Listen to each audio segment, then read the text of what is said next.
and welcome to this edition of The Current Report, our weekly roundup of what's happening in the world of digital media. This week, we're looking at big moves in the streaming firmament here in the United States. On May 23rd, Warner Bros. Discovery launched a new platform called Max, which merges Discovery Plus with HBO Max content. That means critically acclaimed shows like Succession and The White Lotus are now stablemates with lifestyle fare like Windy City Rehab and Love in Paradise. Naturally, there was strong reaction on social media, mostly from HBO fans. Even NBCU's Peacock tweeted out a little dig at the move, which read, "I know you're all very disappointed, but I will not be dropping the first half of my name anytime soon." Max is the latest effort by major networks to consolidate their streaming services into one app instead of several.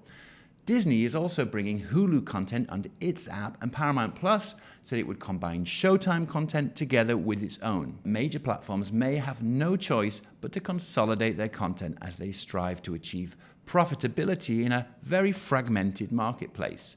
And all this is happening while the platforms are leaning into advertising. Our report on thecurrent.com finds that consolidation could make it easier for media buyers to get more insight into campaigns, even within the same household. Meanwhile, across the pond, we've been taking the pulse of the European retail market, which has had a tough time over the last year and a half thanks to high inflation across the EU and the UK, where it peaked over 11% last October. Consumers are certainly feeling the pinch and have become more price conscious, even when it comes to shopping for essentials like groceries and healthcare products. Consumer-facing retail brands are under pressure. How do they square rising prices and keep consumer confidence afloat? Well, our correspondent in London, Zach Wang, has been reporting on what retailers in Europe and the UK have been talking about. Hi, Zach. Hi, Damien. Thank you for having me. Hey, in your report, you described the European retail market as cloudy, but you said there were some bright spots. What have you been hearing?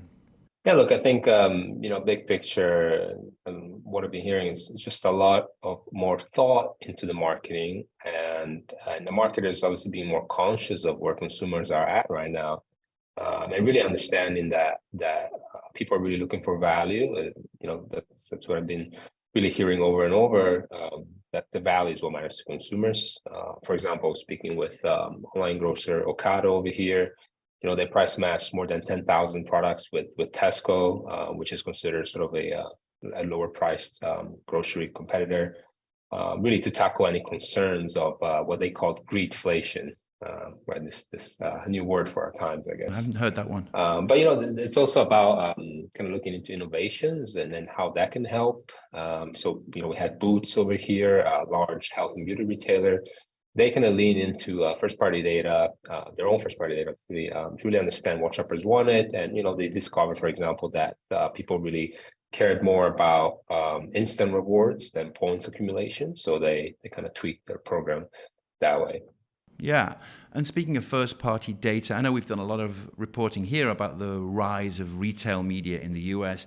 What's the situation in Europe? Is it a channel that's also on the rise? Oh, well, I mean, it's really exploding. I would say that's probably the only way to put it.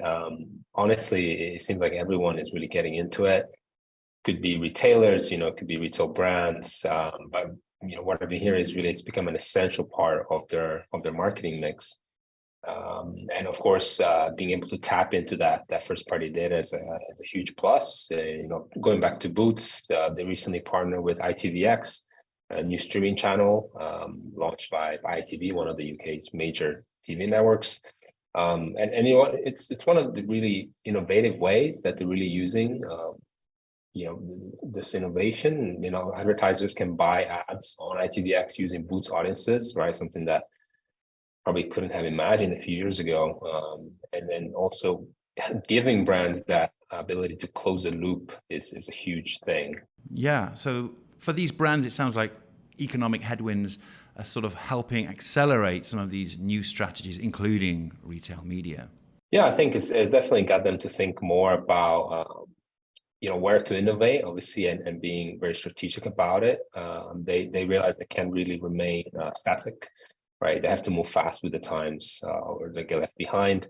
And kind of leaning a bit more into new channels like retail media. Yeah, thanks, Zach. So it sounds like keep exploring was the message from retailers in Europe. Next to our weekly roundup of what's making news across the internet. Perhaps the most alarming news this week came from a group of executives and scientists from AI companies, including OpenAI and Google DeepMind. In a signed statement, they warned that the fast-developing tech, and everyone's favorite subject right now, could pose a greater threat to humanity than nuclear conflict or disease. The statement called for regulation to limit potential harms. EU lawmakers are pushing ahead with regulation, and the US is close behind. And on a lighter note, this week Indian streaming platform JioCinema broke the global record for the most concurrent views to a live stream event. That event was the final of the Indian Premier League cricket tournament featuring the Chennai Super Kings versus the Gujarat Titans. The event, which was streamed for free, drew more than 32 million simultaneous viewers. It's significant because JioCinema won the cricket rights from Disney Hotstar earlier this year. Free streaming of live sports has the potential to reshape the region's landscape. And that's it from the current report. We'll see you next time.